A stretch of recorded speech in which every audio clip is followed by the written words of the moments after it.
It is I, it is he, it is me, P-double-D-E Temple, crewing in the place to be reviews right here with all of yous, even the Orthodox Jews. L'chaim, my people, the Fandom Menace, people's champion, the most electrifying man in the Fandom Menace, right here with you, starting your Fandom Menace Friday night out with Fandom Menace Friday Night Live. I am joined by my co-host. Ladies and gentlemen, give it up for Mr. Tony ToneDef of the Clown World Review. It's the owner of the worst channel on YouTube and commander to the Legion of Deathheads, the world's wokest warrior, primitive-sided, toxic fanboy aligned with the like-minded, Tony ToneDef rocking with you. Friday night here on the Place to Be Reviews. Happy New Year's, everybody, 2021. It's going to be a banging year. I'm excited. It's going to be a great show, and I can't wait to get into it. Thank you, sir. Good to have you back, Tony, as always. And we are joined by our guest this evening. Ladies and gentlemen, let me introduce you. He hasn't been on the show in a while, but this is Alan from Doom Scholar Studios. Hey out there, folks. Full, by the way, if it matters, is Alan Yaskowitz. And like he said, I'm the owner of this lunatic asylum called Doom Scholar Studios. Artist, martial artist, writer. Just basically what that's about, though, is this. People, if you ask me, are spending too much time lecturing us when we're supposed to be getting entertained. And we need someone new. Something new, maybe is a better way to say it. And someone new making that entertainment. We've got a few things underway. We're just starting. We're planning to do for you folks comics, graphic series, we hope, online. Eventually television and movies. My point is just, we spend all this money on these things. We buy our comics, we see our movies. We watch our TV, and those people couldn't give a damn less about what we're seeing if we care about what we're watching. What's the point in watching if you're not enjoying yourself? It's the whole point. You don't watch a television show to get a lecture like you get in school. And they couldn't care if we are enjoying ourselves. One of Doom Scholar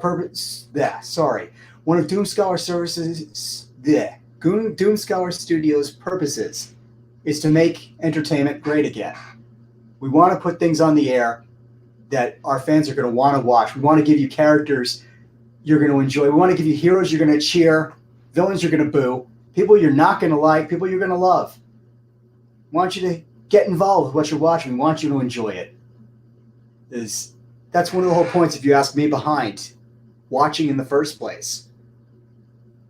And to say something last about the comics I mentioned, we have one of those hopefully going up in the next few months. It may be a little while. Our artist, Grace Danielle Stover, is still working on our basics for a comic called The Last Survivors, based on a series I co-wrote with Declan Finn called Codename Winterborn and Codename Unsub. The material background is available on Amazon. You can find the books there. And like I said, I promise we're going to have something up for you as soon as we can. If you want to get a look at our website, doomscholarstudios.com, we have some of Danielle's work up there. I can tell you she's fantastic, and I'm really looking forward to all of you getting to see what she can do. Thank you, Pete. I've seen some of Danielle's work too, and it's solid, man. It is solid work. She truly is. Hey, we got 9 people in the chat right now. Hey, man, let me get y'all to bitch slap that like button. Get it, man. Share the link out.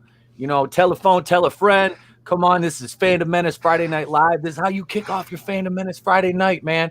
Right here in the Place to Be Reviews. And we are doing big things in 2021. Like I said, we're featuring every Friday night. This is the crux of this show, is to feature people like Alan over here in the square next to me, because he's got things cooking, man. They're making entertainment. Like you said, making entertainment great again. None of this SJW bullshit. This is not what entertainment is for. This is not what it's about. And speaking of that, before we get into to Doom Scholar Studios a little bit more, I got a message today from somebody I have not spoken with since April of 2018. Message from a gentleman who runs a Star Wars group, also happens to be a doctor. Dude messaged me and said, "Hey, Pete, I understand what happened last time." Now, the group we speak of is the Star Wars group on Facebook. I was exiled, excommunicated, kicked out of this group for not bending the knee and saying that The Last Jedi was this masterful freaking piece of art. So I got kicked out of the group. He goes, we retooled the entire group. I got rid of every admin in the group because we were infested with SJWs. Do you want to come back? I said, absolutely, man. I just love Star Wars. I said, awesome. I'm not gonna bend the knee to these people. He said, no, we got rid of all them. They're gone. I said, well, I since then, I said, I've become part of a little group you may be aware of called the Fandom Menace. I said, I'm a YouTuber now. I said, I'm a content creator. Will I be allowed to post my links? He said, absolutely, man. You're absolutely fine to post your link. I said, okay, yeah, I'll come back. I'll join the group, man. So that just made me smile right there. This in a time period that has given us back Luke Skywalker, that gave us back Luke Skywalker to get to go back to a Star Wars group that I enjoyed being a part of until all the bullshit with The Last Jedi. I mean, and like I said, we're talking this fight I had went on for months after The Last Jedi came out. It finally took them, 5 months to kick me out of the group. But I was happy as hell to get that message today, man. It made me feel good. So it just, we're talking about making entertainment great again. This is the like I said, we got Luke Skywalker back. We got it. So Alan, tell us some more about Doom Scholar Studios. What, obviously a disdain for the type of entertainment that we've gotten in the last 6 years.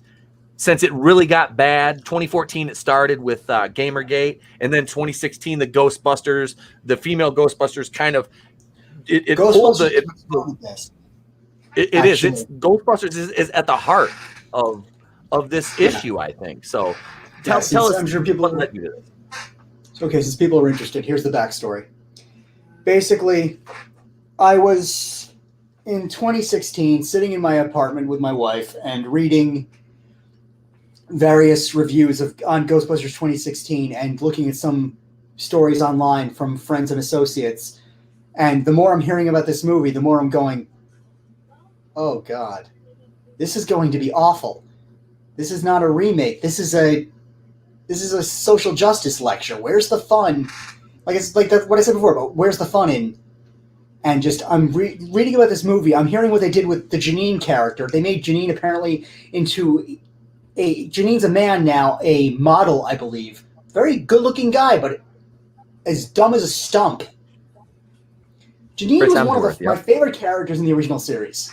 Janine was a bitch, pardon me, but just Janine was not very nice sometimes.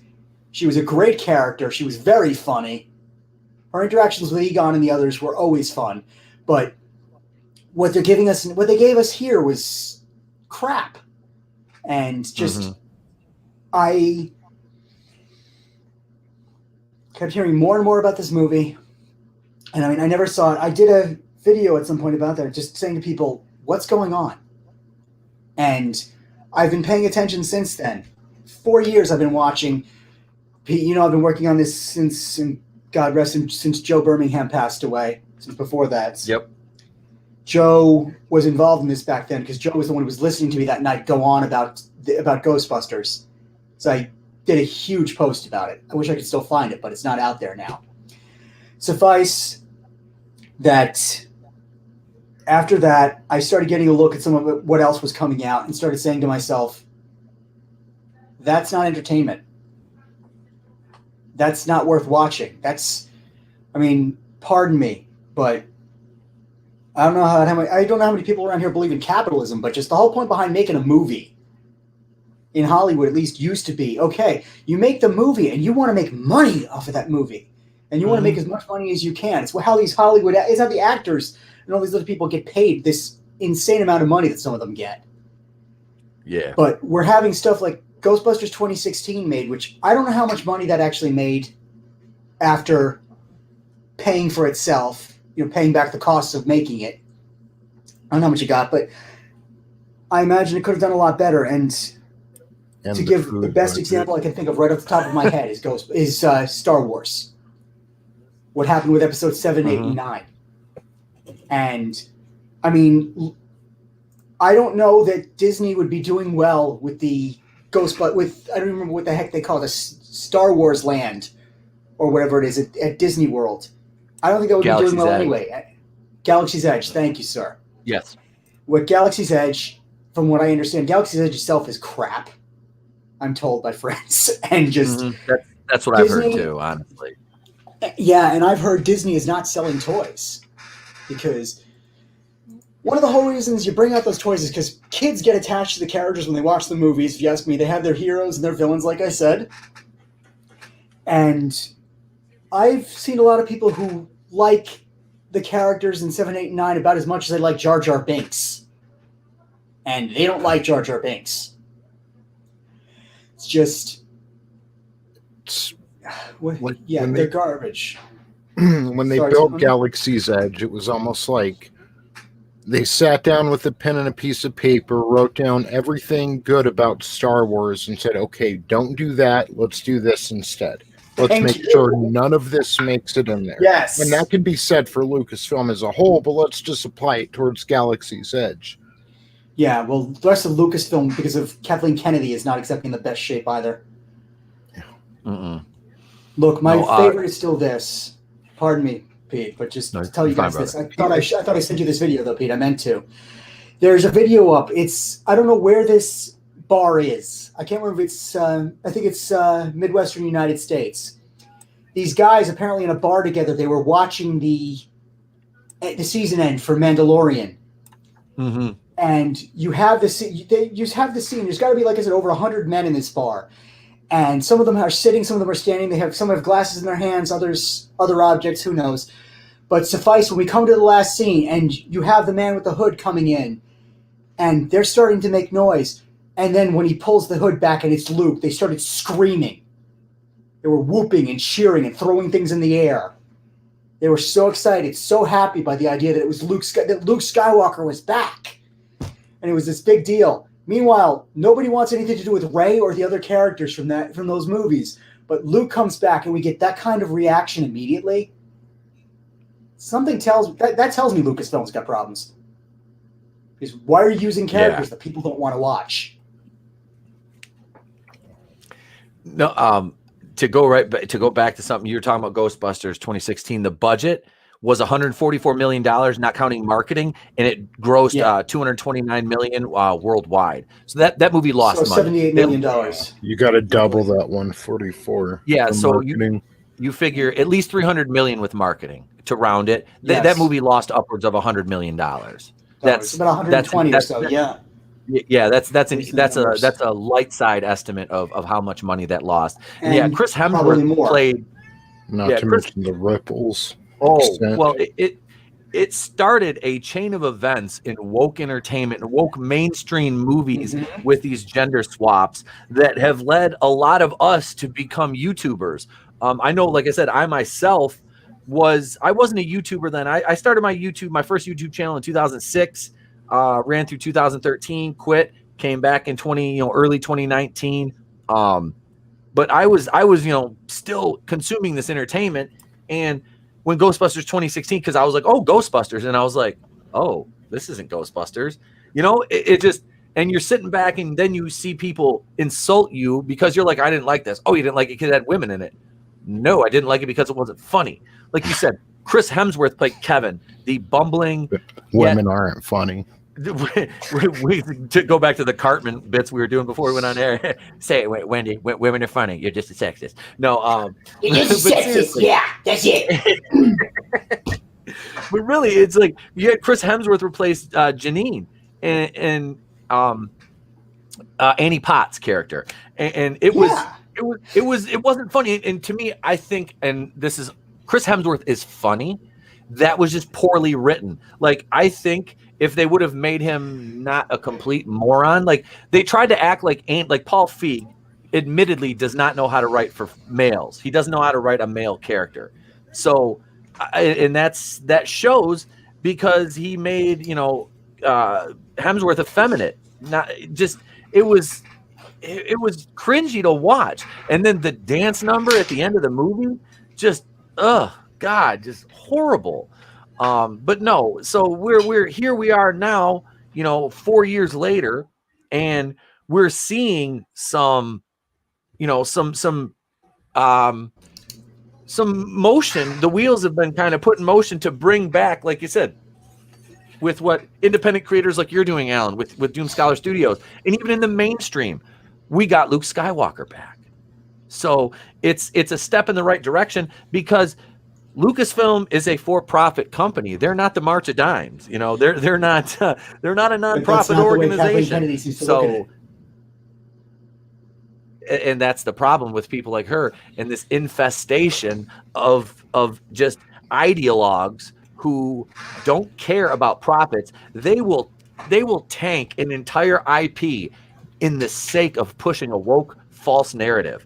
They will tank it like, the Titanic headed straight for the iceberg and didn't even attempt to veer. Kennedy has said in the past she basically hates Luke Skywalker. That she hates the character. And white male lead.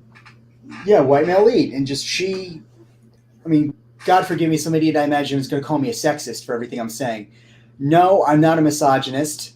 If you're a misandrist, if you hate men, that's another matter. That's not my problem. I have no problem with women as actors, directors, or whatever, because I've seen some incredible female actors before. My problem is just you taking a male character and turning the character into a woman for the sake of doing it. If you really have such support for women, if you really believe women are such good actors, actresses, whatever term you want to use, then why the hell don't you take the time to have a writer give that woman a new character? Give her somebody you want to watch. Yep. Instead of saying, oh, we made a man this. No, give us a new woman. Don't give us a man made into a woman. If I'm remodeling my house and I have Harambe droppings spotted across one of the walls in my bedroom, okay, what you should do is repaint that bedroom, not lessen the other rooms in your house to make that room look better, and that's what they're doing. And whenever it doesn't matter. Let's just gender doesn't exist, or there's 187 of them. It doesn't matter. You shouldn't be taking from this character and making them less to make this character look better, regardless of the circumstances, regardless if it's an antagonist or a protagonist. You're not doing your job correctly if you're doing that, and you're cutting corners. And at the end of the day, about Kathleen Kennedy not liking Luke Skywalker, these aren't good people that we're talking about. So, and ETAP, the worst type of heel in wrestling, yes, is the heel. It's not the pussyfoot heel, or it's the heel that thinks their actions are just. It's the CM Punk type of heel. My hair is pure, and I'm like, he was more or less acting like Jesus Christ out there, Yeah. That's what these people are. They think their actions are just, and so of course they look at someone like Luke Skywalker, who, when everybody else was, I've said it before, but when everybody else was fighting in the galaxy through all 6 movies, everybody was fighting. And he was the one person who said, I'm not going to fight anymore. And he turned his weapon off, and he believed in his values, and he believed in his father, and that gut feeling and that hope that was in there, Of course, Kathleen Kennedy is going to despise that. She's a bad person. This is an accusation. This isn't, but everyone in Hollywood knew what Harvey Weinstein was doing. She's with Frank Marshall in Hollywood. They're a power couple. Yep. Are you telling me they didn't know about that? These people are horrible. So, of course, they look at probably one of the most pure characters in pop culture and despise it and grit their teeth and want to stain it, because that's what they do. Misery loves company. Yeah, she's just the worst kind of person, because she will take and has no issue destroying something that somebody else created, or rubber stamping her name on it just for the sake of she has a massive ego. She really does. And you can have a gift for understatement. Yeah. Yeah. It does. It really shows through in the way that she conducts herself. Like when she was, when they did the Disney Investors Day call, for them to, even think that you're gonna fool anybody with news of all these shows. Like you named off, what was it, 10 Star Wars shows and 10 Marvel shows. Like we're just gonna be like, oh yeah, every single one of these is gonna happen. Half of those are not gonna make it in out of development. Yeah. And I picked this up from a gentleman named Culture Casino. He's got a wonderful channel. Check him out. Tony, can you share Culture's link in the chat? He's a member of Rogue Entertainment with myself, and he's a great guy, and he's got some good inside info. And he was, we're discussing that on the air about the Marvel shows, and it's like, yeah, a lot of these are never going to make it out of development. They're hey, look, this is Disney trying to say, look what we've got. We're going to make money off this because they've lost their asses in 2020. They have lost so much money. And you know what? I don't feel bad for them as a company. What I feel bad for is the rank and file employees, the salary, the hourly people, they're making enough there to make their ends meet. But they're not, your executives or things like that. Bob Iger is doing a lot of this, and he's letting Kathleen Kennedy run amok. And I guarantee you, because, okay, say, Alan, you run Doom Scholar Studios. If you have a staff around you and one of your staffers goes and does something, jumps the shark, goes over your head, throws, say, names that we're going to do this big multi-million-dollar project, and you're like, why am I hearing about this from the trades? Why am I hearing about this from the trades? Like the Acolyte show by Leslie Headland, as Tony said, Harvey Weinstein's acolyte, has a show called Acolyte now. Yeah. So the only exactly, to me, the only reason that I believe that he did not just fire her is because he has presidential aspirations and he doesn't want to sully his name. So he said, you know what, I'll just go ahead and let you go, and you can just do your thing, and we're just going to let it be and see where the a huge mistake on his part. It absolutely is. I absolutely talk about a rock in a hard place. What's more woke, firing a woman in an executive position or the Me Too movement? And that's what he's stuck in between with Leslie Headland and Kathleen Kennedy. That's hilarious. What's going to be more woke when he runs for president in 2028? Yep. Yeah. Yeah, well, he can run for whatever he wants. He ain't going to get there. So, anyway. But if somebody on my staff were to do that, I mean, I'm not going to use... I'm tempted to swear when I would say to them, get the out. Yeah. You don't go over the head of your boss. And something else I'll say, and I've said this to you before more times than I can count, what the hell is the point of making a television show if it doesn't make money? Yep. Just... why are they making some of this garbage? I mean, Kennedy, I've said this before to people, Kennedy seems to think she can just, how do you say it? Kennedy seems to think, okay, Star Wars fans are idiots. They're just going to watch whatever I give them because it has the name Star Wars on it. Vince McMahon mentality. Yes. Yeah, man, it is. Yep. And that's, if you really ask me, that's insulting the fans. That's really offensive. Mm-hmm. How the hell do you get somebody to watch what you want them to, what you like them to watch? Do you want to attract their interest? You call them stupid and you think they're going to want to watch you? Bro. It's the same mentality that takes a guy who was responsible for office software, mediocre office software in the 90s and early 2000s, and makes him think he's an expert on, let's say, vaccines today.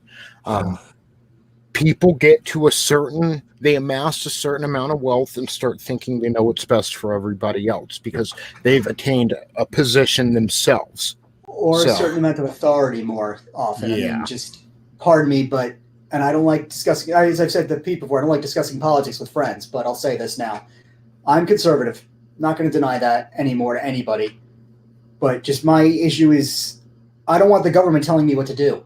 And too much of what we have now is we're being told this is how you should do things. And if you ask me, the best example I can think of it right off the top of my head with what I'm doing is in Hollywood. Because, like I've said, what are these movies but lectures? Yeah. I don't know how many people around here have ever seen the old Flash Gordon movie by Queen. Oh, yeah. It was the Queen did the music for, rather. Yep. That movie is fantastic. I absolutely love it. It's cheesy as all God knows what, but the movie is great. It's a lot of fun. It's a blast. Also has some of the best action out of Brian Blessed I've ever seen in my life. But my point is, you could never make that movie now. No. Because the way that Dale is portrayed in that now would be you would have people screeching about how sexist that was. Mm. The Dale character in that movie, yeah, she might have been feminine, but she was tough, she was smart, and she was capable. And on what I said before, if you want to have a tough, strong, capable female character, then give us one. Don't make a man a woman. Yep. That's what Kennedy tried to do with Star Wars. I mean, what is Rey other than... It's an attempt to replace Luke, as was said. Just Luke, and when Luke comes back, to show you how much they thought of Rey, Luke comes back, and what's the reaction we get? What's the reaction we get? People are exploding. Luke is here. Yay! And they look at Rey and Kennedy and go, no, thank you. Hollywood's supposed to be, the entertainment industry in general is supposed to be capitalist. You're supposed to be making money off of what you produce. How the investors can be standing by and letting Kennedy and Iger do this, I don't understand, because I don't want to imagine how much money, like I mentioned about Galaxy's Edge before, how much money they've lost on that, and how much they've lost on the toys, and how much more they probably could have made on the movies, not only but the theaters, but the home sales and the streaming sales.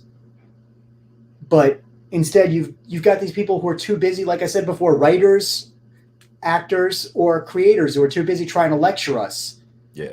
And they don't understand when the fans don't like it, and the fans go, "I'm not going to spend my money to watch that." They start wagging a finger at the fans and attacking them, calling them sexist or racist or whatever other label they choose to use. And the fans start watching even less then. And they don't, pardon the cat, they don't understand, they don't understand why people won't watch. Like I commented, very nasty of me, but Kennedy seems to think she can give Star Wars fans whatever she wants. It's like, they think that they think they can feed a baby whatever they have to give the baby, and the baby's just going to eat it. It's the same kind of thing. That doesn't work. You can think it works all you well please. It doesn't work. You want somebody to spend money on your product, you give them something they want. And that's the problem. Yeah. Big problem. And then you can't have your company's top executives openly attacking fans. Attacking the fans. Online, like for everybody to see unapologetically. And then in the same time, you have a woman, a strong woman in Gina Carano, who is that right there, that I'll raise a hand to God on that. She's the queen of the Fandom Menace right there. Hail to Miss Gina Carano. She pisses the SJWs off. And I can imagine. And the most beautiful thing about Gina Carano is if one of these people said this to her in real life, she could choke them out or knock them out. And I'll volunteer as a tribute. If she wants to practice on me, you can choke me out. I'm fine with that, Gina. I'll volunteer. But no, man, she's amazing. She is absolutely amazing. And her character proved that it can be done right in the modern day. And who did it? Jon Favreau. Yeah. Jon Favreau. And to a lesser extent, I will give Dave Filoni the devil's due, because I don't have any faith with Dave Filoni after finding out that he is a kind of Rian Johnson disciple. Now, Rian Johnson, and I've talked about this openly, I liked Knives Out. Knives Out wasn't made for fans, like Tony said. Right? Knives Out was made for the Hollywood, the Hollywood people. Yep. It was actually a funny movie because that's the kind of shit that is in Rian Johnson's wheelhouse. Star Wars is not in his wheelhouse. He has no idea or a concept on how to create a coherent story or universe with these in this pre-existing lore. That's why he subverted us and said, "Oh yeah, I like to piss fans off." No, you just don't know how to do it right, bud. You can subvert it in a positive way. And I'm gonna acknowledge the chat right here for a minute. Let me hit flipped out. It says attacking fans has become a pastime for them, but theirs is a slowly eroding breed. Too slowly though, absolutely. But we're seeing those kind of people are going by the wayside. Like, look, they got Chuck Wendig is out of there. Cuck Wendig, as I call him, the soy that guy. Yeah, he's out. Pablo is just garbage. Black Angus Reviews, what's up, man? He says Filoni is woke but a good storyteller. To a certain extent, yeah, I'll give him that. I'm going back and rewatching the Clone Wars now. I didn't see the later seasons. I'm on season 5 now, so I'm enjoying it. I am. I'm not an Ahsoka Tano fan. Nobody's ever going to make me an Ahsoka Tano fan. I did, and I will acknowledge that I believe Rosario Dawson did a good job. She herself is a woke individual, and you know what? I have no issue with Rosario as an actress. I can separate the two. She did an excellent job. She looked great in live action. I know people were complaining about the length of the tendrils. I mean, you're splitting hairs there. It was for so they didn't have to CG it. It was a practical effect. But yeah, I do. I think that they're doing some of these female, to bring this back, they're doing some of these female characters like Ahsoka. They're doing it well. She didn't really dress down Mando at all. Now, I know there was some big talk about Katie Sackhoff's character of Bo-Katan Kryze and her interactions with Din Djarin in the last episode of The Mandalorian. I myself didn't have a problem with that. I didn't. I was like, he's still. Everybody knows he's still the star. And then there was like, oh well, they had a girl power moment. I was like, yeah. So there was 4 women together. So what?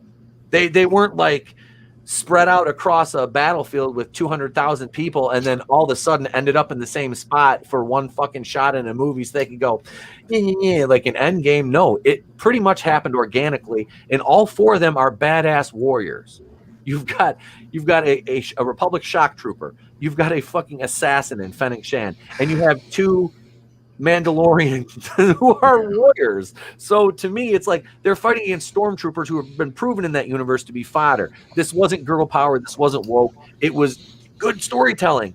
And Rick Fui, it's realistic within the universe. Yes, and it's Rick, not forced. I'm going to pronounce his name wrong. Fuyama, that directed the last episode, did a wonderful job.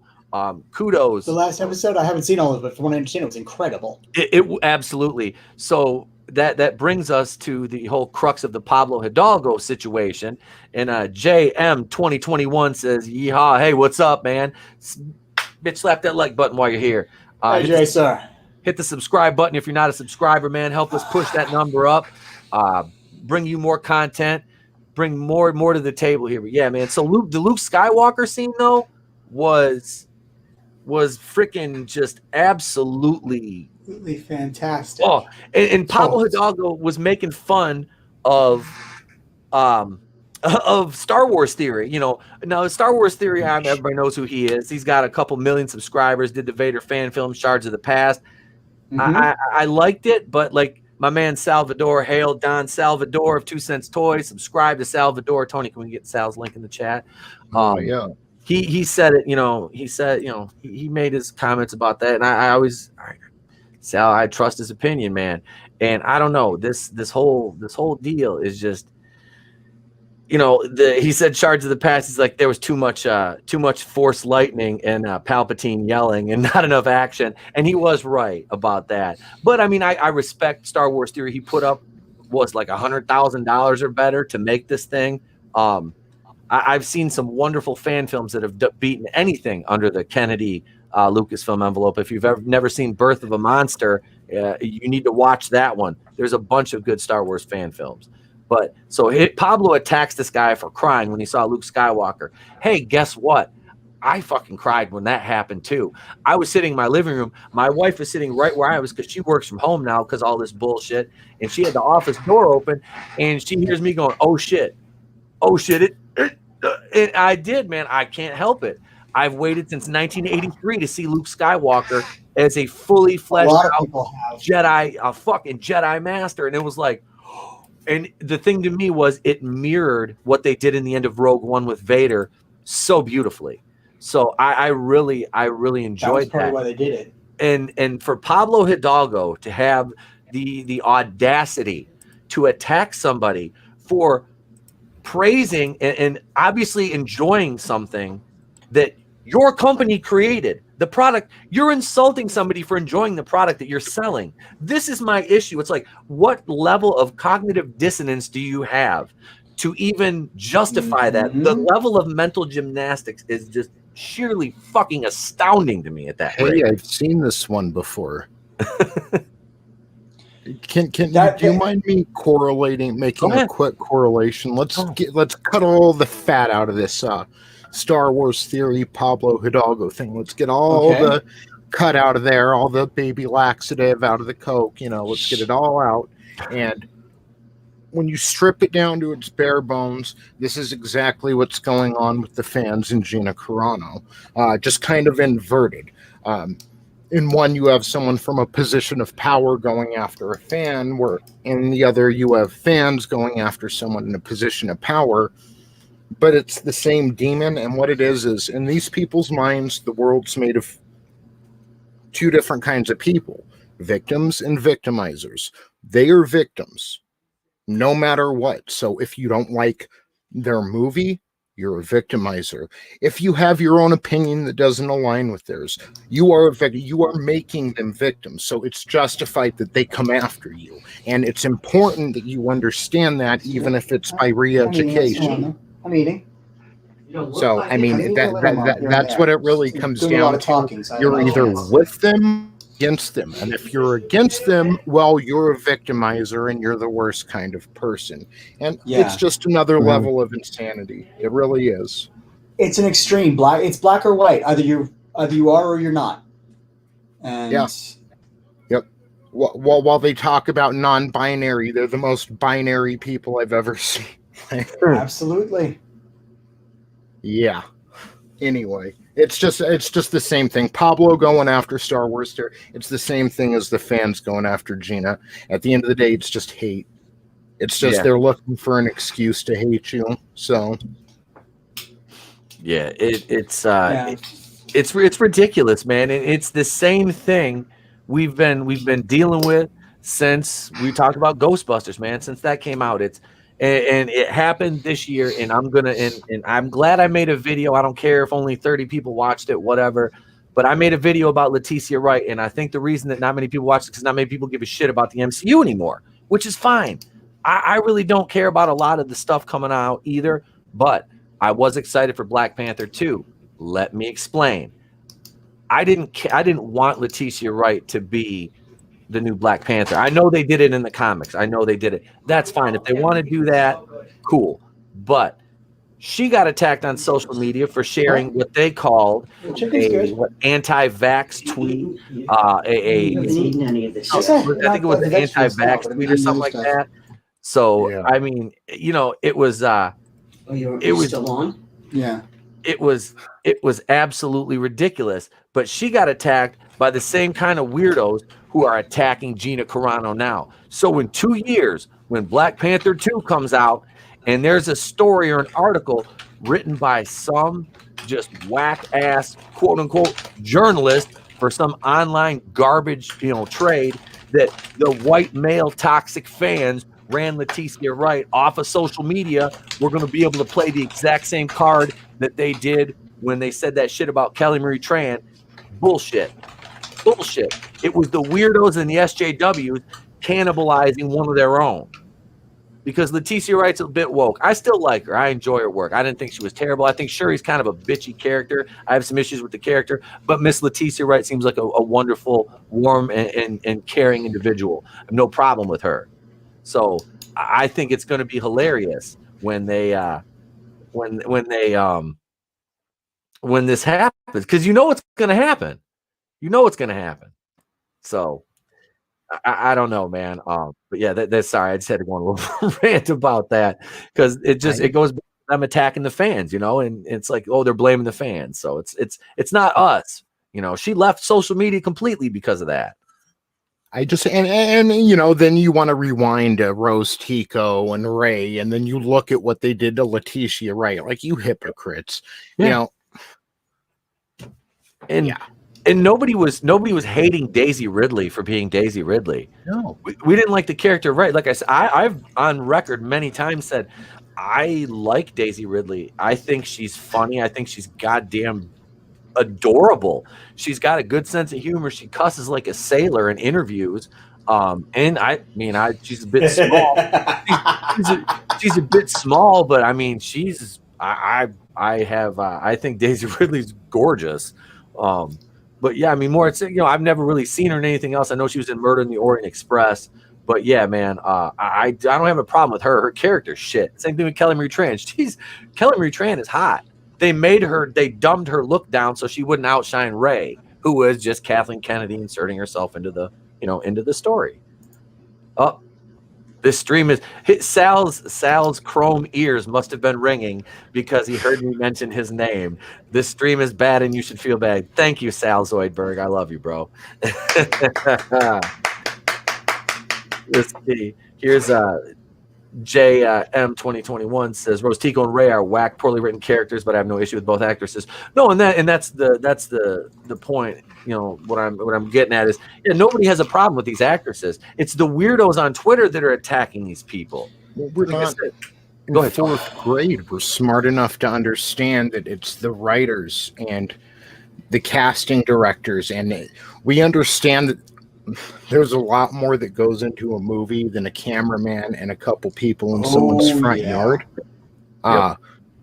So no, like, if let's just say, what's his name, Michael Richards, goes on stage, okay, I can understand why people might be coming after him on Twitter. If the actor does something personally, if you punch somebody over a parking spot, I get it. Okay, you're shooting rope in the theater and you have a children's show, I can understand a little bit of heat. But if you were poorly cast, that's not your fault. And if you're given bad dialogue and bad direction, we understand the fault goes elsewhere. And especially if we've seen an actor in more than one movie, and it doesn't even have to be the specific actor. If I've seen Harrison Ford in more than one, okay, I see he has a bit of range. He's playing this here, that there. So of course I don't know. Again, it goes back to a binary weak mind. So we just got to consider the source here. Yeah. Pardon me, gentlemen, but to say something, and forgive me going into politics again for a second, but I will. Tony, the real problem is you have a group of people who think purely that fact is based on emotion. You know, fact is based on feelings. The way we do things is based on feelings. And they presume that people would do things because that's what we would do. So they presume other people, they presume everyone is just like them. Everyone would do things for the reasons they do them. Everyone thinks the way they do. There's no foundation. It's jumping from plateau to plateau with no solid base to make your decisions from. That's my point, sir. By. Yep. Yeah, it's crazy. Yep. Some people. Yeah, but these people don't learn, though. Like I said, we've already seen that they're willing to, you know, to tank a franchise, you know, just in the name of their ideology. So, you know, people are, I don't know, like they love you until they don't need you, and then it's, you know, you're just fodder to them. We've already seen they'll eat their own.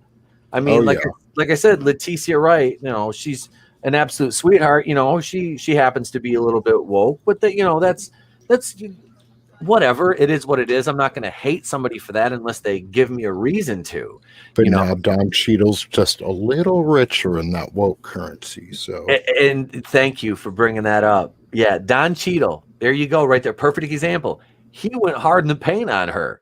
Like, Oh yeah. I mean, he treated her like he did Brie Larson, basically, even a little bit rougher than Brie, I think. Oh yeah, yeah, definitely. He might have given Brie a bad look, maybe, and a subtle quip at her expense or something, but he dragged Leticia. Oh yeah, he put her out on full display. Yep, he dragged her, man, and then that, that emboldened the other just weirdos to just open the floodgates and just go on full attack on her. And I mean, you usually see that level of vitriol saved for guys that look like us, but it was and she's not only a black, she's not only a black female, she is an immigrant black female. Yeah. And still they dragged her. So it's just proof, the proof is in the pudding right there, that they don't care who you are. They will destroy you if you do not belong to their hive mind collective. And she was probably facing some serious hardships back when Don Cheadle was showing up on she probably wasn't even born yet when he was showing up on Fresh Prince. He's had a very nice life for a very long time. And okay, even as hard as it is to break into Hollywood and to break into acting, imagine coming from not even the same country, but from overseas to a new place. It's scary. You don't really know the people, know the culture, and achieving that level of success. It's truly inspiring. So to see these people who have had this privileged life for a while, or who probably didn't have to work as hard to attain what they have, to see them take away her opportunity, it's disgusting. It really is. And it's exactly what they're preaching at us all the time. These lessons that we learned in 3rd grade on how to be a decent human being, you're seeing them display that. I mean, it's just horrible what they're doing to her. I mean, when you're blacklisted in Hollywood, that's it. You're done. You're done. And what's going on? It's disgusting. It really is. Just for questioning something, just not even for endorsing any, just for saying, hey. It may just be because somebody doesn't like you. Yeah. Yep. So we want to talk about really bigots, and I don't know. It's disgusting. It really is. And I wasn't raised this way, so to see it just so accepted right now is the hardest part. Yep. That's it. And it's like they want to, they want to call everybody a Nazi. They call everybody's a Nazi if you disagree with them. And if you really get down to brass tacks with these morons, they truly have no idea what the connotations and the context of that word actually are. I've said this with many conversations I've had with many different people from a varying amount of backgrounds. And I say this, if you dissent from the governing body in a country that is under totalitarian control, you get taken out back the woodshed like Old Yeller. Here, you're free to espouse any number, a myriad, a veritable cornucopia of garbage tier opinions on everything.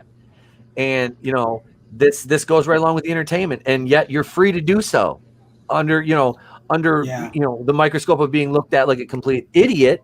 But you're free to do that. So these people have no clue what they're even talking about. Yeah. And Pete, pardon me, but to say something. Yeah. And pardon the tone of my voice and the expression, but just this is a little painful. I used to, when I was in high school and whatever, get called a Nazi because I'm German, or at least half German. And my answer to those idiots was always this. Yeah, I'm a Nazi. I'm German. I'm a Nazi. Well, do you idiots know who my great uncle Robert is? No? Well, he's the man I was named for. He walked out of Dachau and vanished.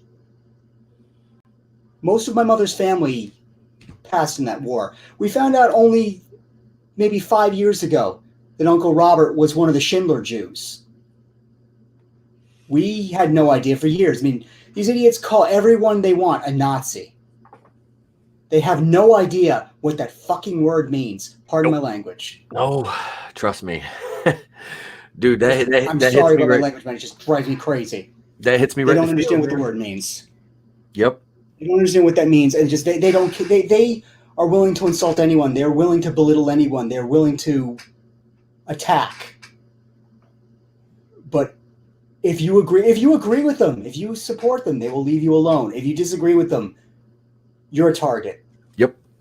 That's not equality. And that's they're not interested in equality. They're interested in dominance. Yeah. It's sheer the want to dominate, and it goes right back to entertainment, because they want that to be the only kind of entertainment you consume, because that fits their hive mind narrative. It fits right into that, and it lockstep with it. That's what they want. Yeah, and to say something, because I see somebody in the Silicon Dave mention Night Court. You're talking with Don Cheadle. You couldn't make that show today. No. Night Court is a classic. It's extremely funny. I still think it's I think it's extraordinarily funny. I still think it is to this day. Yeah. Some great actors with some great characters. Yes. Uh-huh. And Roz and Bull were awesome, and Dan Fielding. Oh, that's John Larroquette, wasn't it? Yes. Yeah, And you can never do a character like that now. No, my God. And he basically played the same character in every movie he was in. He was like this swarmy ladies man, borderline kind of rapey, that kind of guy. Yeah. His character was such a scumbag, but it was so funny. Yep. Yeah. You could never do that now. I bought my dad a couple posters from that show for his office. I framed them for him because he loves that show. So I got those for him for Christmas with a couple seasons on DVD a few years back. Oh yeah, he loves it. I buy him like one or two, or like usually one season. I get him one for Christmas, one for his birthday. So been doing that for the last 2 years. But I used to be a huge fan of Hill Street Blues when I was younger. I haven't seen Hill Street Blues in forever. You couldn't make that either. No, you couldn't make that either. No way. I brought up the movie. What was it? Tony Wednesday, the toy, with Richard Pryor and Jackie Gleason. Oh yeah, you could never make that now. No, that's why I'm glad Mel Brooks doesn't really, do it, because we don't the people that consume entertainment now, outside of people like us who appreciate the nuance of satire and humor. Al Bundy in the shoe shop. Oh God, yes. I'd say it behind your back, but I only got a half a tank of gas. Guys, I can say it in one line. The sheriff is a. Yep.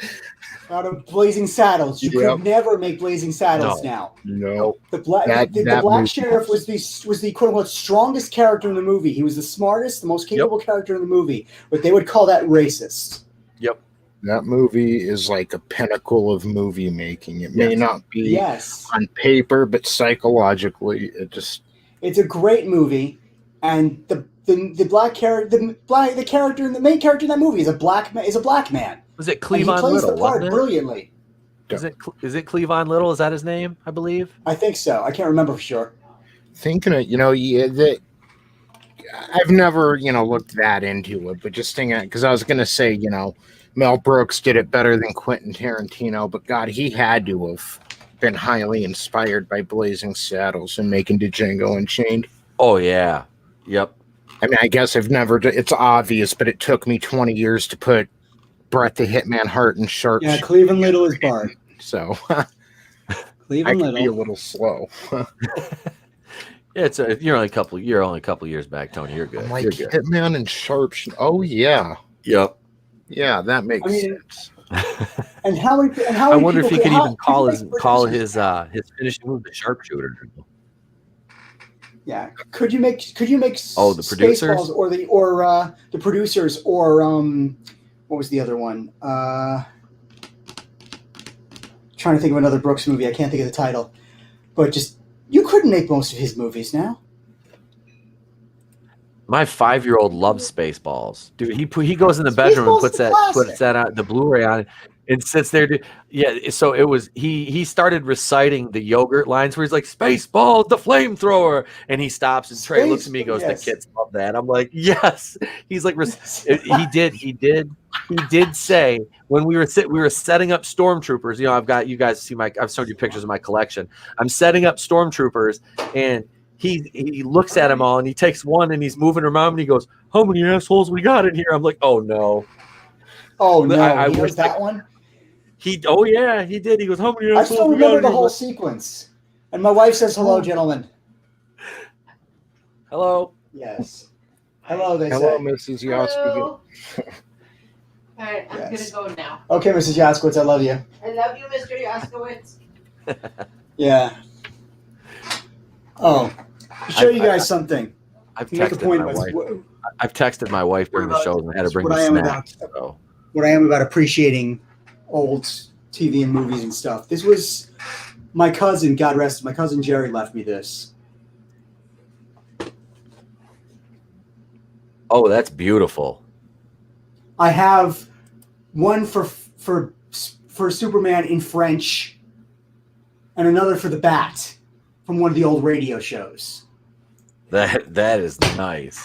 Just this is the kind of thing people want to see. They want to see classic, good classic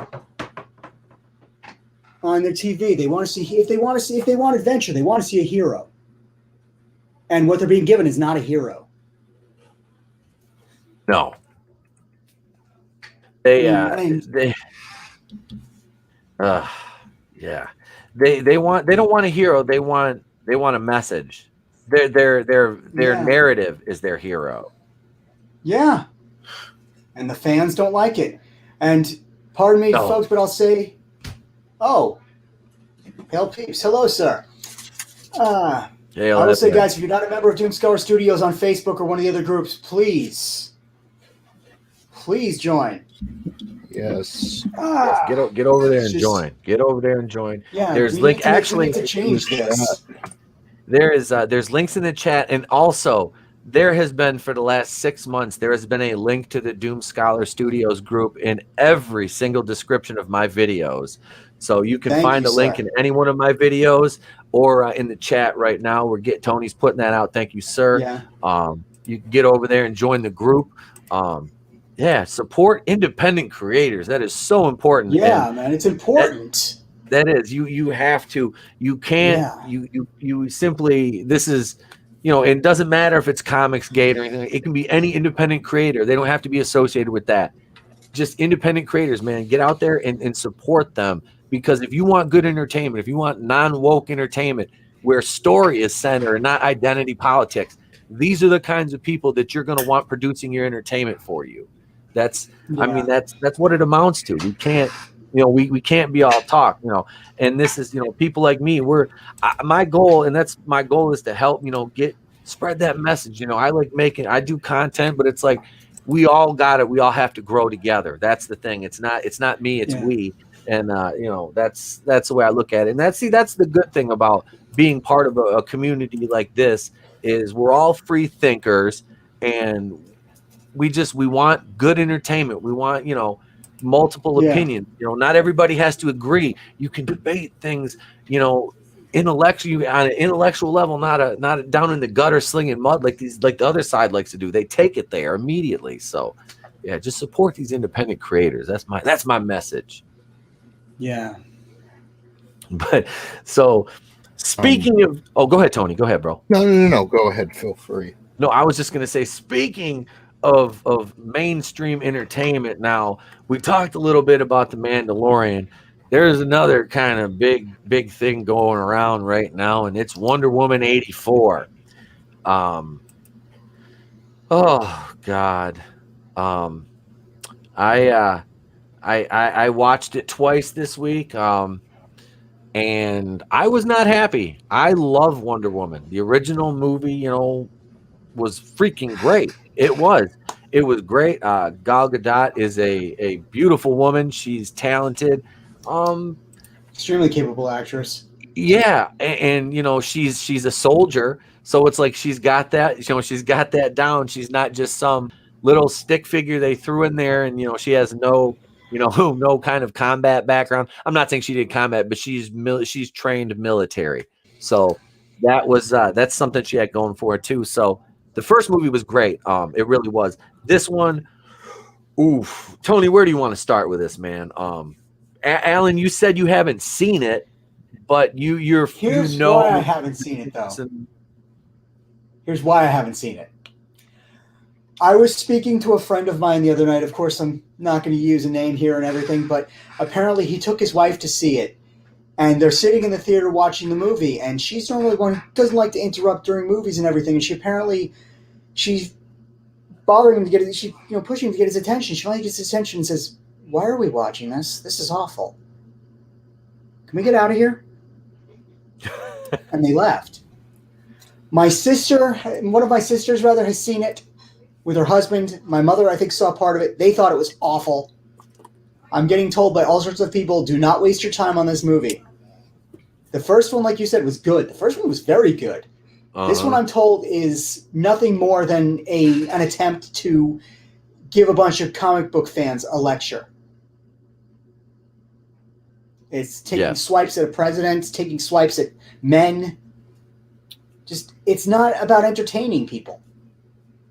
So this movie, I'm sorry. First, it wasn't beat you over the head woke.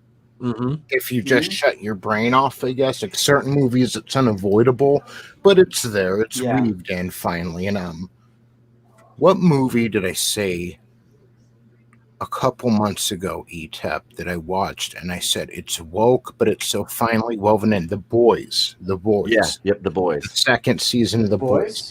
The second season, it was pretty woke. There was a debate over it. In my opinion, there was some wokeness in there. They just weaved it in there so finely with a good story that it wasn't as blatant. And I was telling ETEP, they didn't make it a direct issue. It's woke evolved. It's okay, we're starting to learn how to blend it with good storytelling. So jump ahead to Wonder Woman 84. Number one, I've heard everyone say, well, Max Lord didn't really remind me of Trump. Well, I don't remember the character's name. I only saw the movie once. It was the older gentleman Max Lord was talking to, who was supposed to be a portrayal of Trump, and they kept showing him from behind, and his hair and everything, he looked nothing like Trump from the front, not even his hair, but from behind, it looked just like Donald Trump talking to Max Lord. It was weird. I need to go back and get his name. I'm not big into Wonder Woman comics. I'm sorry, but I got told not to waste the time of seeing it. I don't mean to be nasty, but the main problem with it is it's about 6 superhero movies put together, like within Kristen Wiig's first appearance. Her entire arc unraveled for me, and I was thinking, okay, Michelle Pfeiffer did it better in Batman Returns. And that's what it is. The first Wonder Woman was source material. Wonder Woman and Ares, they have a history. This was Patty Jenkins creating an original movie, and it ended up being a bunch of older DC and Marvel movies taped together with some wokeness in there and some incoherence. And I mean, I said this on Wednesday. The funny thing about this is there isn't a divide in the fandom over this. Everybody knows this is a bad movie. Yeah. Yeah. Look, I have no problem with some wokeness in the movie. The problem is, as has been said many times, they keep trying to beat you over the head with it. If you make it something minor, if you kind of just get in there, it's okay. All movies have a moral, but you don't get... Yes. Yeah. Yeah, but you don't get it shoved down your throat. Too much of what you get out of, unfortunately, Hollywood these days is just they're ramming whatever their message is down your throat. It's not about entertainment anymore. The analogy I like to use, because they've always had, ideals they've wanted to push, but what they're doing now is you, ETEP, and I are sitting around the campfire, and here, sorry, you both are bald guys, okay? So we're telling stories to each other, and then one of you starts telling a story about how people with a full head of hair is evil, and to relate to the other bald guy, and you're putting me out of the equation or something. That's what they're doing now. And we just all want to sit around the campfire and get told a good story without any of us getting put out. Yeah. And for the other person to sit there hearing the story and, well, I don't see anything wrong with it. I like it. I like this story. It's like, it's such a primitive mentality. I don't know. I don't know how. I used to think adults were smart when I was a kid. I don't know what happened. I know, isn't that weird? Like you as a kid, you think that like, oh, they're an adult, they must have their shit together, you know. And then as you grow up, you get to see like, you know, behind the the curtain, you know, and it's don't like really grow up at all. no, they're just like they're just morons on a grander scale, is what it amounts to. It's like a lot of the people about Wonder Woman. Sorry, Pete. Sorry, Ethan. Sorry, you were saying? No, no, what, dude? And yeah, that's what this. I have no like. I was kind of like cool when they talked about Patty Jenkins doing that Rogue Squadron movie. I was like, yeah, okay, you know, I liked Wonder Woman. I'm like, all right, cool, this could be good. And then, you know, you see, like I said, I watched Wonder Woman 84 twice this week, and I'm like, and then you know they hear that Chris Pine, they want Chris Pine in it now, and it's like, no, no, please no. And they already greenlit Wonder Woman 3, and it's like, and possibly a fourth one because they want to end this trilogy and they want to do a spinoff about the Amazons. And I'm all for a movie about a bunch of like, you know, kind of toned up, muscly, hot female warriors. I'm cool with that, man. Give me that. I will take that all day. But don't make it stupid. I mean, this movie was stupid. This movie was ridiculous. Dude, they made Cheetah. Garbage. Cheetah is a main villain. She's not a side, you know, she's not a sidekick villain. She's not a B tier. She is a villain, like a main antagonist of Wonder Woman. And you made her second fiddle to Maxwell Lord, who was shit compared to what he is in the comics. I went back and read enough Wonder Woman comics to know that was not Maxwell Lord. And Tony and I had the discussion. We talked about it. He walked away from everything he did with literally no consequences. And no lesson learned. No. He was literally wishing to be a good father right when he was hugging his son afterwards. Like, oh, I wish we would have got some explanation why the kid was Asian. It just threw me off. Who didn't catch that in the script? He just told his kid, you don't have to wish for me to love you. I love you because I do. And then he hugs him and says, I wish I could be a good father. Like, who gets away with that? It was stupid. Apparently this scumbag does. Yeah, it was horrible writing. And did we talk about it? Jay, yes, Jay. Yes, JM 2021. Why was the sun Chinese? I was like, I thought the same thing. I'm like, are they going to ethnicity is a social construct? I was like, are they going to exploit Asian people in the new white? We're checking a box off. Remember, Daisy Divine. Remember though, hey Daisy Divine, how you doing? Remember what they said though? Asians are the new white people. Like they're not a marginalized group. Yeah. So they're you know they don't need. They're just like whatever. Too many in college.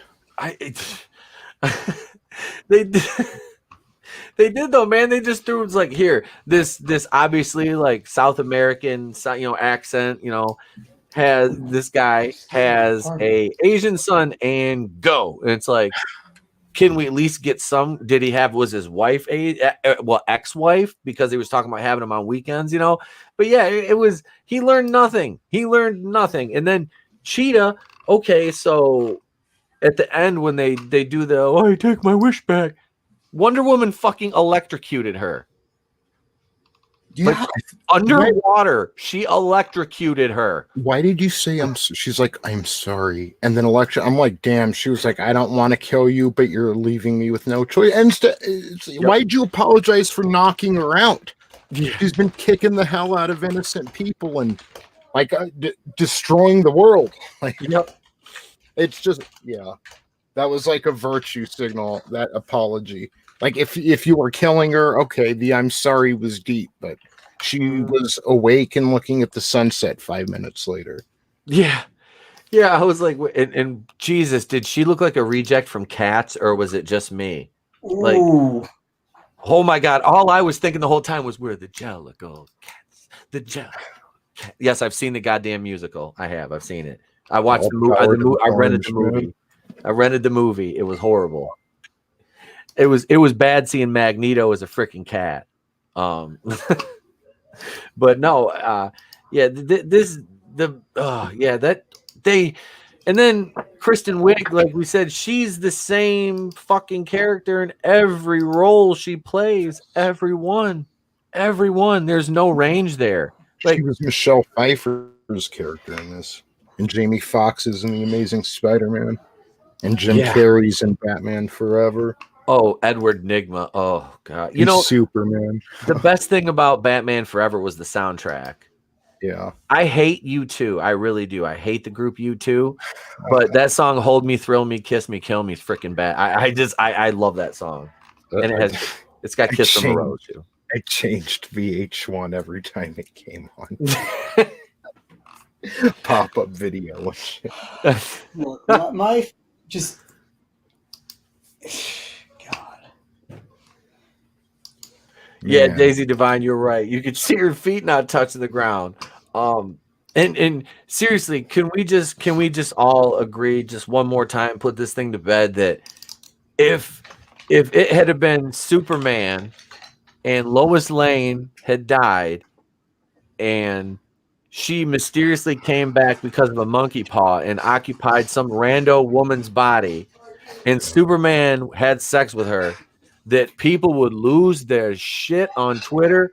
It would, Superman would be getting Me Too'd. And I mean, seriously, it was, I just, that whole thing about that, just, it just makes me laugh. It's like the hypocrisy. There it is. There it is. It's just mental note, like noted. It's revealing. Do you mind if I segue to a lighter subject? Oh, go ahead. And talk about something that doesn't have shitty CGI and that has compelling characters whose arcs don't unravel within the first 30 seconds of their scene. And it actually keeps you guessing and keeps you, every time you think you have this production figured out, it knocks you from left field and hits you with something else, but in a good way and in a pleasant way. Like when Rian Johnson talks about subverting expectations, I think this is what he has in his mind, except when this production subverts your expectations, you're left pleasantly surprised and asking questions and just wanting to see what comes next. Guys, okay, it's moved over to Netflix now. It's gained a little more popularity, but if you are into good entertainment and you like to see well-written, solid plot and characters and just one of the fairest takes that I've seen on our modern world displayed in front of the camera, go watch Cobra Kai. It's such a fantastic, well-written show that happens to take place within the Karate Kid universe. And it is great, and I can't recommend a show any higher than that. And cheap plug, not much, just my reaction. I uploaded today over at the Clown World Review. But, even before you go see that, don't even watch my reaction. Put on Netflix, get a free trial, whatever you have to do, and watch Cobra Kai if you haven't. It's a fantastic show. Nice. I've been told I need to watch it, and I'm going to try to watch, because I quit watching football. So I'm going to I'm probably going to watch it Sunday. I'm going to try between Saturday and Sunday to be at least halfway through the show, so we can wrap it up by Wednesday so we can talk about it. Yeah, and you just made me think of the way to say something, Tony. Great. Thank you. Which is this, man? What you said, just nothing, not negative, just about Hollywood, everything, whatever about the issues, whatever about the messages. They have no creativity anymore, or they choose not to. They claim they're concerned about, we can't risk money on a new concept, but they're taking the old concepts and they're remaking those, they're recreating those. So how is that how does that not require creativity? So, like I said, not being nasty, not being whatever about your politics, whatever about anything else, where is their creativity? Why are they unwilling to really take on truly new concepts? Cobra Kai is something new. And you can see when they do new stuff, when they do new stuff, it explodes. Cobra Kai took off. The Mandalorian, like we were discussing, is people flip over that show. They love it. That's a new concept. Let's be honest. Yeah, Boba Fett, whatever is known, all of that. But the way this is handled is a new concept. Cobra Kai, yes, it's in the Karate Kid universe, but it's a totally new concept. They give us that stuff. That stuff explodes. That stuff does wonderfully. And then they try to give us something we've seen before, and it goes straight down the tubes. They do a reboot of something, and it bombs. Their image. Yeah, and they don't understand why it bombed. And they say, oh, it's because people are racist, people are sexist, people are... No, it's because people want new material, and all you're giving them is... You're beating a dead horse so badly that there's nothing left of the horse. I wish... And it's out of spite. It's these people aren't stupid. They know what they're doing. They know that they're destroying... Okay, I won't say they know they're destroying what we love about it, but it's because they want to bring on a new fan base. But the thing is, these people don't care. The people, it's been said for years, but the SJWs and whatnot, they're not that into it. They're going to move on to the next hot item, whatever that may be. I don't know. I just wish, and I'm not saying that Cobra Kai is anti-woke. They have all perspectives in there. And it kind of leaves it up to you who you decide, well, I kind of like this person. I don't like that person. That's up to you to decide. And I don't know. I just, I don't want all shows. I don't want all shows to be written that way, obviously, because then it would probably lose what's special, but just the creativity and thought that's put into every line of dialogue, instead of, all that's treated as filler today to get in their message, and that's one reason it sucks so bad. I mean, I don't know. It's just nice, I bet the show it would probably still be pretty good if it was, produced 10, 15 years ago. It would still be pretty great compared to everything around it, but I don't know. It's just right now we're so hungry for good entertainment that to get things like this past season of The Mandalorian, especially how that ended, and now this new season of Cobra Kai, which what a way to start off a new year. I mean, thank you, Netflix, for moving that from January 8th to the 1st. That's awesome. I just hope more writers and producers, I hope people take note of this. And I still think YouTube is absolutely insane for not marketing and treating this show with the respect it deserved. And as I've said before, they're not businessmen. And they don't seem to care about making money. The only thing they're cared about is their own wallets. They're getting paid no matter what. So what do they care as they see it? Yeah. Like I've said, some of these programs can be making, I don't want to imagine how much more money if they weren't doing this stupid garbage, and how the investors can let them do it. I don't understand. Because why aren't the investors saying, what are you doing with my money? That's my money. How can anyone just, this isn't making money. This isn't about making money to them. Like we said, it's about the lecture. Mm-hmm.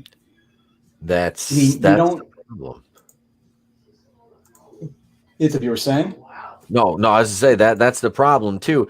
And then they have, these people have boards of investors, to answer to. And it's like the people that sit on the board of investors, they don't want to hear about what kind of narrative you're pushing. They want to hear about what kind of dividends, what is are we in the red? Are we in the black? Because if we're in the red, we got issues. Because you're not doing something right. Because this ship used to be on the right course and make money. Yeah, I don't understand how companies like Disney can be allowing to happen what's happening. Because, like I said, that's so much money. I mean, Star Wars is a multi-billion-dollar concept. And Yeah. they expected with Galaxy's Edge to be making, I don't want to imagine how much money. And then, excuse me, even now they're not. Mm-hmm. Just Disney bought the concept from Lucasfilm, expecting that they were gonna be able to make a whole lot of money off of it. Solely, I think they thought they could do it based on the label. Looking back on it now, I don't think a lot of Hollywood understands what fans really see in movies, what they really take out of movies or television. Because Hollywood seems to think if they slap a label on it, that the fans are just going to take it and the fans are going to buy it and the fans are going to, which is what happened with Star Wars, unfortunately, if you ask me. Yeah. I mean, Yep. it's a shame because, I mean, The Mandalorian is great. I've seen parts of it. It's a lot of fun. It's great. I mean, I don't know if I've been a fan of Baby Yoda. That Baby Yoda, but the series is great, and it's really people really like it, and people really enjoy watching it. I mean, it probably doesn't hurt that the fact that the person who's making it doesn't spit on them all the time. Yeah. Well, that's it. Favreau, he's everybody, all the normies and Kevin Feige is like all this and that when it comes to the MCU. Yeah, Feige's done a lot creatively, absolutely. But the MCU wouldn't be there if it wasn't for Jon Favreau. And I think what he's going to do over on the Star Wars side is going to be akin to what he did for Marvel. Now, Favreau was basically done with the MCU in 2013, outside of acting in the I think God, he was in the Spider 2010 because he did Iron Man 1 and 2, right? And then he stepped back. Oh, that's right, because Shane Yes. Black did Iron Man 3. That's Yeah. right. Hey, Keely Chow's in the chat. Hail Keely Chow. Happy New Year. I was Happy just New Year, thinking, Keely. where is Keely Chow? Like I 10, know. 15 minutes ago. Hail Keely Chow. Happy New Year, brother. I hope it's a great one for you. Yep, Yes. absolutely. Happy New Year, sir, and healthy as well. Yeah, I think I think Favreau can, if they let him, if they give him the reins to kind of oversee things. Now, we don't want him running everything. Hail Machini 90, how you doing, brother? There, Alan, that man right there is another great artist. Cool. From the fourth wave of the Fandom Menace, Machini 90. He does some great drawing streams, and he's just a talented young man. So hail to you, sir. Happy New Year, brother. And in fact, while I'm on here, I will note, folks, I mentioned at the beginning that we had that Grace Danielle Stover, our artist for The Last Survivors, has the character work coming together. She does, but we're looking for a background artist. As I've said to people, I can't pay right now. Right now, it's going to be basically you're going to be getting advertising on our site. You're going to be able to put links up to your stuff to show your work on the site, etc. And once we're able to pay, there's going to be contracts coming. But if you're interested at all, let me know. DoomScholarStudios.com or theDoomScholar@gmail.com. Thank you for that, ETEP. Appreciated. Oh, you're welcome. Danielle man. is wonderful, but she doesn't like. Yes. Danielle is wonderful, like I said, and like you can see, but she doesn't like drawing backgrounds. And God knows she's got enough of her own work, I imagine, to do besides what work she's doing for us. Yeah. So we need other artists, guys. So if anybody is out there is interested, please make yourselves known. Thank you. You're welcome. You're welcome. We were talking about Mandalorian, and you people not buying the sequel trilogy merchandise and whatnot. Now, my son for Christmas got the freaking Razor Crest, the Lego Razor Crest, which it has 1,023 pieces. We're actually getting ready to put that together tomorrow. Wow. Yep. It's massive. And you guys have seen the pictures of Lego City that resides permanently on my kitchen counter. This will be a big addition to that, to our fleet.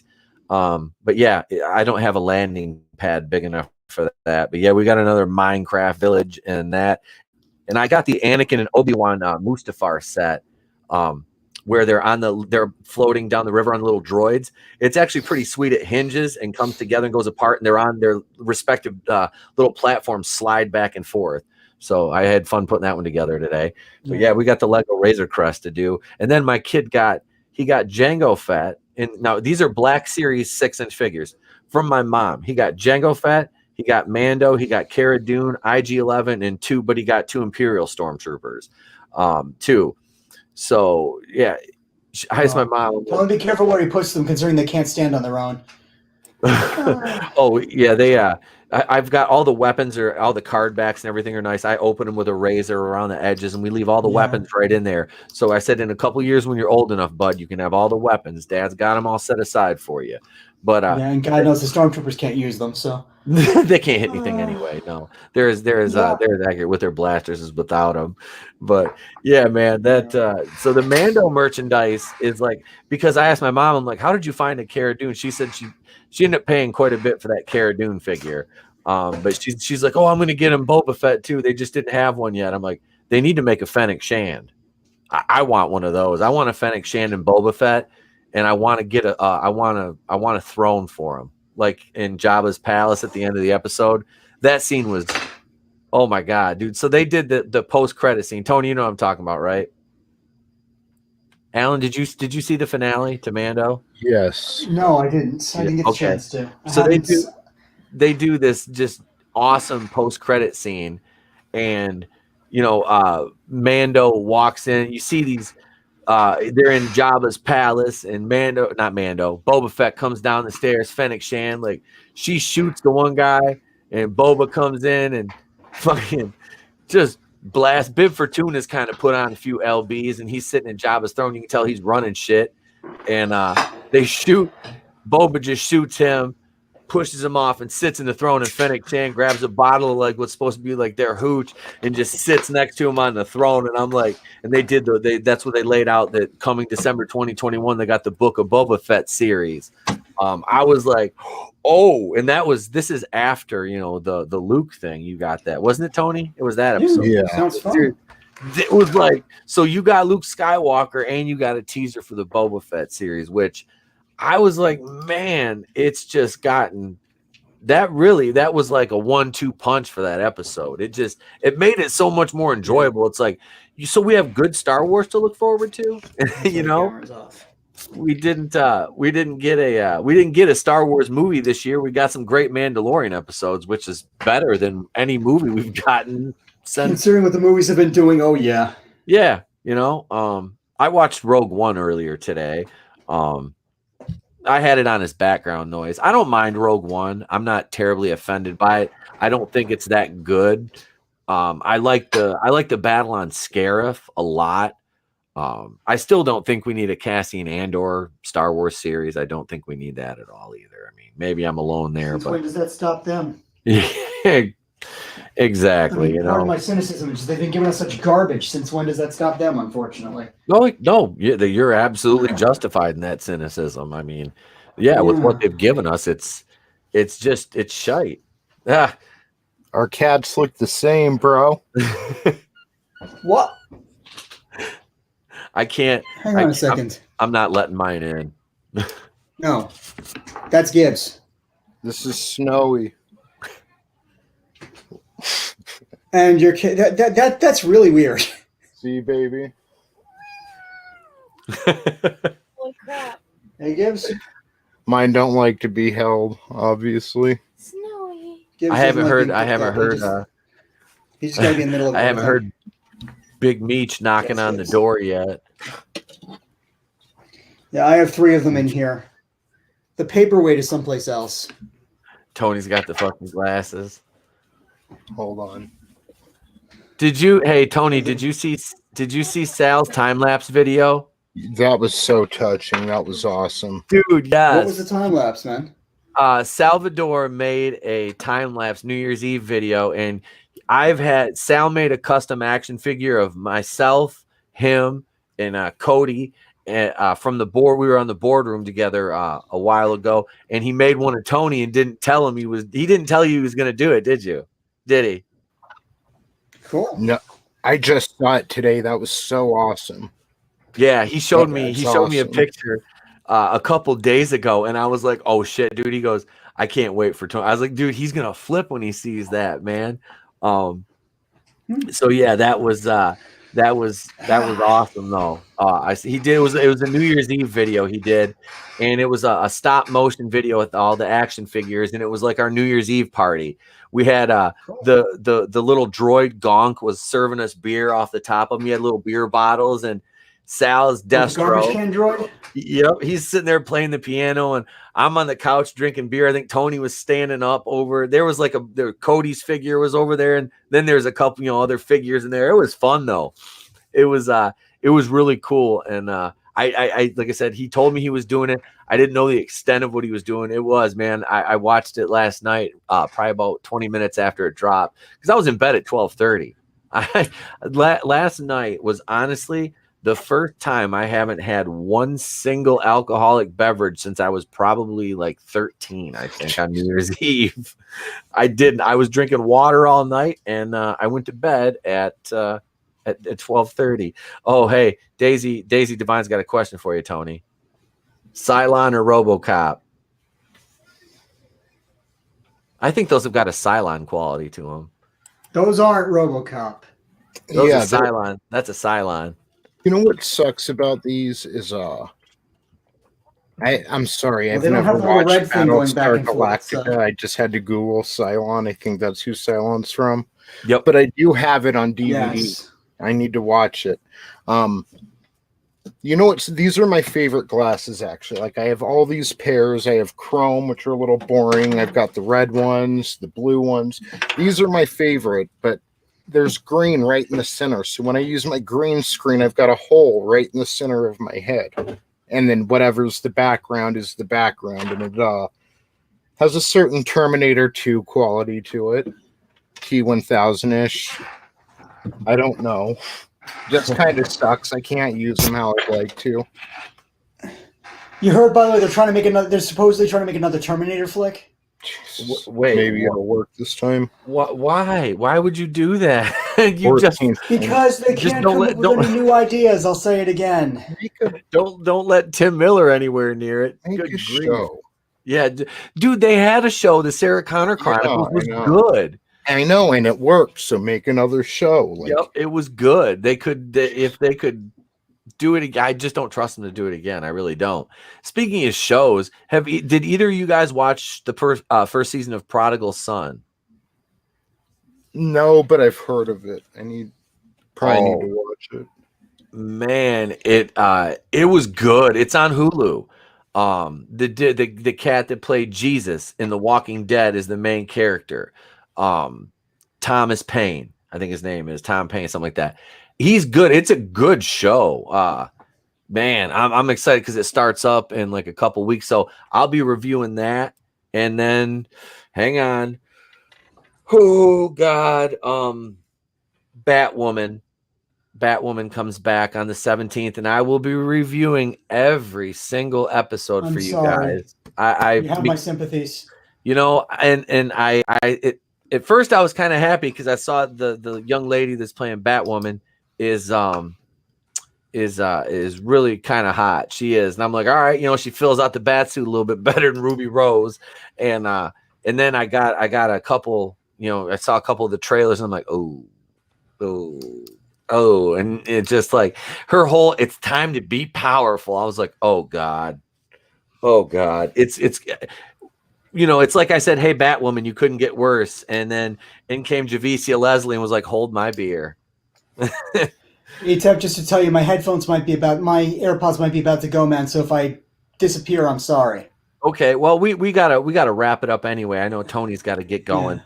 So and let me Alan, go ahead and plug Doom Scholar Studios one more time for the folks at home. Well, folks, for those of you who haven't heard of us, basically, as far as I'm concerned, we've got too much messaging coming out of Hollywood.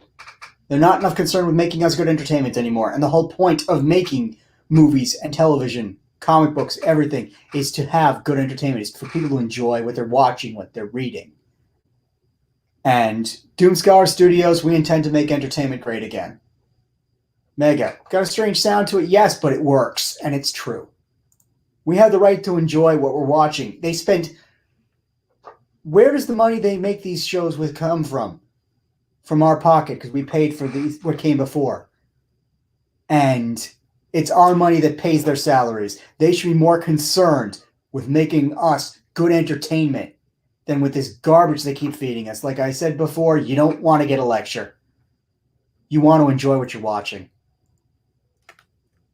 We have the right. It's our money, like I said, that pays for these things. We've got the right to enjoy what we're watching. Help make entertainment great again. Doomscour Studios is, I think, the way to go for right now. And I'm hoping will be the way to go in the future. Etep, thank you again. And enjoy your evening, folks. I'll say now in case these AirPods go. Well, thank you, Alan. I appreciate you coming back on, man. It was good having you on tonight. Absolutely, man. Always good chatting with you, brother. Tony, thank you, man. I admittedly I have to go back and watch the He-Man and She-Ra video. I haven't got to watch it yet, but I watched the last Zelda review, and obviously, you know, your Pablo Hidalgo video, everything you've dropped has been so good. So go ahead and plug the Clown World review, man. Give that a shout right now, definitely. You know, I want to thank everyone. I think I'm at 72 subs right now. Let me check on that before you just speak. But yeah, I just started this. You know, I was in Utah at the beginning of October. I had some ideas for a channel. I came home, started working on it, and here we are, January 1st. What is it? Less than 2 months later, and I'm at 72 subscribers. So, or maybe 3 months. Sorry, I'm horrible at math. It means a lot. So thank you, everybody. 72 subs is more than honestly I thought I would get in the first place. So I'm just going to continue to bring you great content. I'm not beholden to anybody. I just try to give my honest opinion on things I love. I do the Ninja Turtles series because I love it. I do Legend of Zelda because I love it. Cobra Kai is another one, and you can actually go check out my non-spoiler reaction and, you know, semi-review. About 6 minutes. I just uploaded it today. I do plan on going in depth on this season. And yeah, there, you know, like Etep said, He-Man and She-Ra's Yuletide Sacrifice. That was the Christmas special over there. I've got another Legend of Zelda episode up. Is Disney racist? More of a rhetorical. Dear Pablo Hidalgo. So, you know, it's been a busy week over there. Go check out some of the content. Give me a thumbs up if you can. Tell a friend, share, and, you know, I'm just going to continue to get better at what I do. Keep bringing you quality content, and yeah, it's going to be a big year. So I appreciate it, everyone, and thank you. Man, it's always good to see channels grow. And yeah, man, you're picking up subs. I love seeing that. I do. I love seeing it. I want you to hit 100 by the end of this month, and I don't think that's far-fetched at all. I really don't. Trust me, with some of the channels I've seen grow, dude, the quality of your content, absolutely, you should be there and well beyond within the next month or two, easily. You know what I mean? Yeah, man, you're welcome, brother. You're welcome. Definitely pushing for it. Oh yeah, trust me. That's why every retweet and share of people's videos, independent creators, helps folks. Be sure, if you're enjoying the content, man, like I said, always bitch slap that like button. I don't care if it's my video or somebody else's. Hit that like button. You know, share it on Twitter. If you're on Twitter, if you're in that wretched hive of scum and villainy called Twitter, you know, share the video over there. So Salvador, I gotta take a minute here. Salvador says Tony's picked up 72 subs on his first day on the internet. But yeah, man, share those videos. Let's see. And so I guess right now I can say I'll probably be doing a pop-in if I'm available tomorrow night on Echo Base Network. And big shout out to Echo Base Network, to Nick and Coach, man. They hit 10,000 subscribers. I am blessed enough to be working with those guys because they're freaking great. They're awesome. I was a featured guest a couple weeks ago. I've done pop-ins. I'm going to try to slide in tomorrow night for a 15-minute spot, so you can catch me over there. I might be on Rogue Entertainment tomorrow night on, I believe it's Nina Infinity's channel. Sunday at 12:30 Pacific, 3:30 Eastern. You can catch me on Makini 90. I'll be over there. He's going to do a Batwoman draw stream, so I'm going to make a guest spot over there. You can come back Monday night for, what is it, episode 134 or 35 of Going In Raw. No word on who the guests are going to be yet, but we'll announce that Sunday night. You'll have some videos too. I got to get some videos out for you guys. I'm going to try to do a couple videos tomorrow to release over the next few days. I know over the holidays, it's been difficult for me to do single release, and I go back to work full time on Monday, but I still will get you guys single release videos. We're up to 444 subscribers. I'd like to thank each and every one of you. We've been at this now here at the channel for almost 2 years. We're coming up on 2 years here, and it's been a slow grind, but you know, I've really honed my editing skills over the last year and tried to just increase the quality of the content and make it enjoyable and fun for you guys to watch. And I've really become a live stream monster, and I enjoy streaming. So I get to work with different people. I get, to work with Alan, and I get to work with Tony 3 nights a week. And it's been absolutely wonderful. We're live every Monday, Wednesday, and Friday here on the channel. And, sometimes we surprise you and do a regular, just an off the cuff stream like we did last Tuesday night. But yeah, so that's it, man. We're done. I'd like to thank everybody, Salvador in the chat, subscribe to 2 Cents Toys. He's linked in the channels in my video description.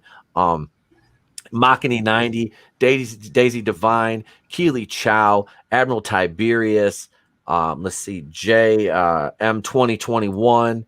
Man, thank you all, everybody in the chat. Black Angus Reviews was here earlier. I saw the men's room, Edwin Azevedo. Thank you guys. It has been great. We gave you guys an extra long show tonight, 1 hour and 40 minutes. So I am Etep Wakuian of the Place to Be Reviews. I've been here with all the yous. And remember, if I don't see you, if I don't catch you, have yourselves a great day and a pleasant tomorrow.